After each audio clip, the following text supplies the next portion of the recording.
राजस्थान के उप मुख्यमंत्री दिया कुमारी ने कहा, हम बहुत जल्द एक मोबाइल ऐप लॉन्च करने वाले हैं और वो एआई से जुड़ा हुआ होगा। जो भी उसे अपने फोन में डाउनलोड करेगा तो उसके हिसाब से उसकी आइटनरी यात्रा कार्यक्रम लिस्ट बन जाएगी। उस ऐप में सेफ्टी फीचर भी होगा।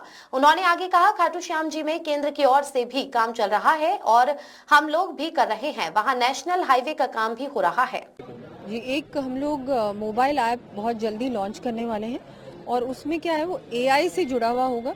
तो जो भी उसको डाउनलोड करेगा अपने फ़ोन पर, वो उसके हिसाब से उसकी आइटिनरी बन जाएगी। क्योंकि हो सकता है किसी की कोई प्रेफरेंस हो, कुछ पसंद हो, किसी को वाइल्ड लाइफ का शौक है, कोई दर्शन करने आना चाहता है, कोई फोर्ट्स पैलेसेस देखने आना चाहता है, कुछ अच्छा खाना चाहता है, कोई एक अलग सा एक्सपीरियंस यहाँ पर राजस्थान में करना चाहता है, कोई बहुत बार आ चुका है लेकिन उसको कुछ नई जगह देखनी है, कोई लेसर नोन डेस्टिनेशंस हैं।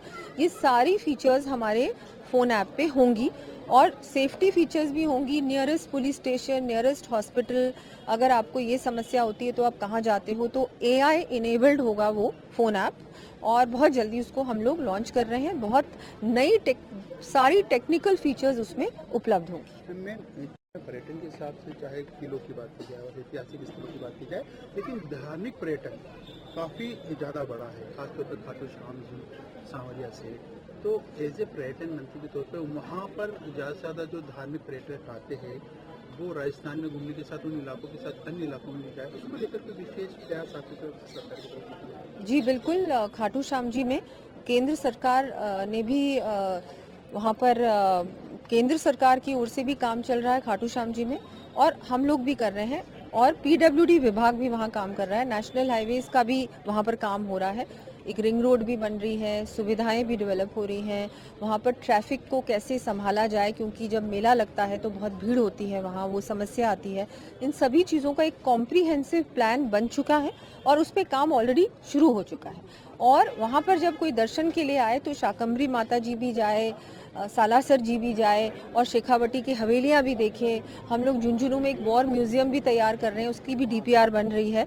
तो एक पूरा एक एरिया बन जाएगा, सर्किट बन जाएगा शेखावटी रीजन, जहाँ पर पर्यटक जयपुर आए तो कम से कम एक दिन एक्स्ट्रा रहे, राजस्थान में 2 दिन रहे और उन सब एरियाज में भी विजिट भी करें। ऐसे और भी एरियाज हैं, चाहे हम बात करें महाराणा प्रताप सर्किट है, वहाँ पर उदयपुर तो बहुत सारे टूरिस्ट आते हैं, श्रीनाथ जी के दर्शन भी करते हैं और भी सब जगह अपनी धार्मिक स्थल है वहाँ जाते हैं। लेकिन अब हम चाहते हैं कि वो राजसमंद भी जाए, वो हल्दी घाटी भी जाए, वो कुंभलगढ़ भी जाए, वो चित्तौड़ भी जाए, तो बांसवाड़ा डूंगरपुर भी जाए। तो वहाँ पर भी हम लोग कुछ जगहें डेवलप कर रहे हैं जिससे कि टूरिस्ट को एक अट्रैक्शन मिलेगा, कुछ करने को होगा उसके लिए और अच्छी सड़कें बन जाएं, वहाँ पर अच्छा कुछ सुविधाएं बन जाएं, रेस्टोरेंट्स बन जाएं, रहने की सुविधा हो जाए, ताकि पर्यटक वहाँ जाके ऑलरेडी बहुत कुछ देखने को है लेकिन वहाँ सुविधाएं बन जाएंगी तो पर्यटक आराम से जाके वहाँ रह भी सकेगा एक दिन या 2 दिन और हम उसका स्टे राजस्थान में बढ़ेगा और एक नई चीज़ देखने को भी मिलेगी, नए डेस्टिनेशंस डेवलप हो जाएंगे।